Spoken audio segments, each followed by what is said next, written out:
Hi, Katrina McKinnon here. I hope your day is going very well. I'm just going to show you how we approach the task of creating blog posts. Here's a typical example. It's not the most entertaining subject, but I can show you how we try to increase the dwell time on a page, reduce that bounce rate, get the customer, or the reader in this case, engaged, and how we work out how to structure things. So I'll just go over here and start with the key, the top key category term, which is LED lights. Plenty of traffic in here. So whilst this particular blog like this, they don't actually sell these products, and that's the problem is, you know, we're competing with the Amazons and the companies that actually sell the product.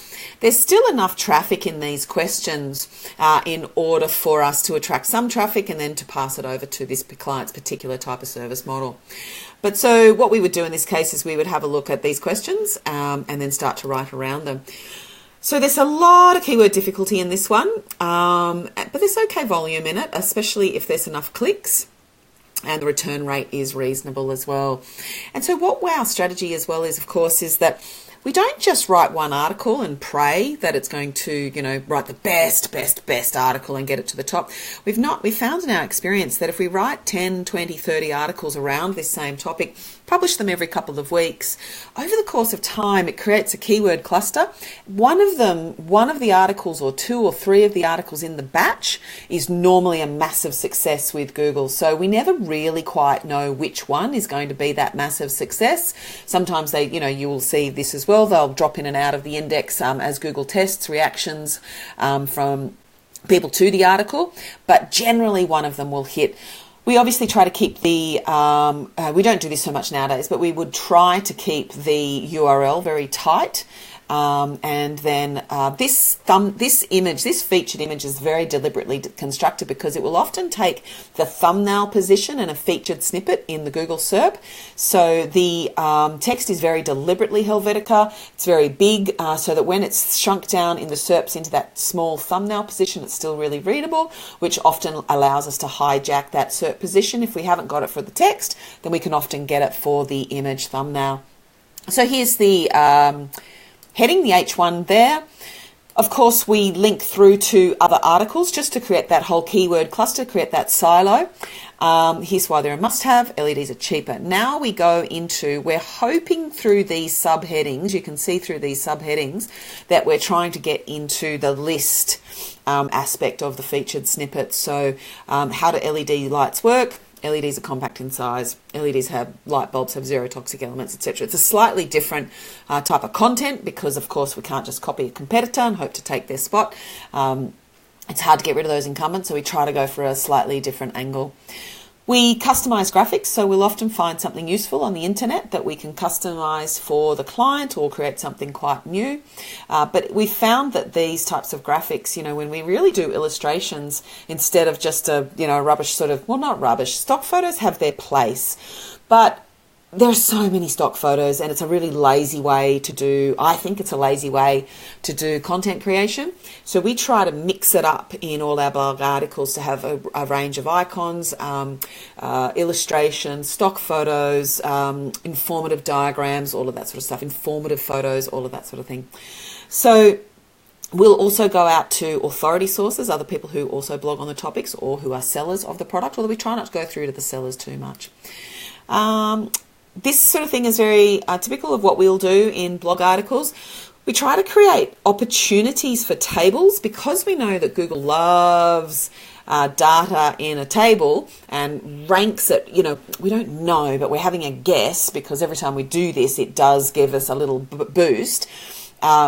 Creating content in tables, you've just got to find that excuse or that reason to create something, and all the better if you can add icons into a cell or if you can, like this, add colors. So scrolling through this, it like really, you know, pings really stands out, so it can hopefully increase the dwell time there too. We will also custom create CTAs that are contextually relevant because, again, we want to interrupt the reader to a certain extent to see if they are interested in getting a quote for their electrical project, if that happens to be why they're there. So it gives them that message that this is what this particular business does. They can offer this service. So again, it's just a little bit more brand recognition.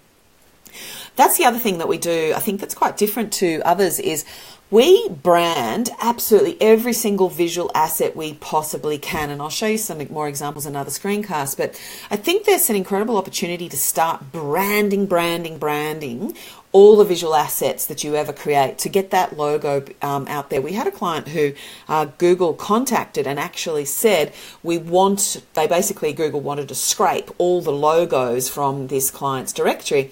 So we know that Google's quite interested in logos, and that's probably some sort of brand signal. And so again, we try to push that client's brand, not just in their header or their footer. We will try to, you'll see it here, maybe it's here. See how we've got the brand on the t-shirt? So we deliberately put that in there. See how we've got the brand in here as well, and that's part of the brand, that little fellow. So we will try to, we haven't done it on that one. We would typically put the brand, if this was our custom content, we will typically put the brand in to wherever we can. We try to really mix up the type of content, so rather than just writing slabs, we'll often try to mix up content to create a little bit more of a dance, a bit more of a cadence for the reader. Again, we really try hard focus on very, very short paragraphs, super short paragraphs, so that it's got the ability to be skim read by the reader, but it's also just makes it so that it's very distinct and succinctly one idea per paragraph, which I believe also helps the Google algorithm, to understand what we're trying to talk about. Very complex sentences, really complex paragraphs with multiple ideas. I think that the algorithms aren't quite smart enough to read that, perhaps, so we try to really make it very, very simple.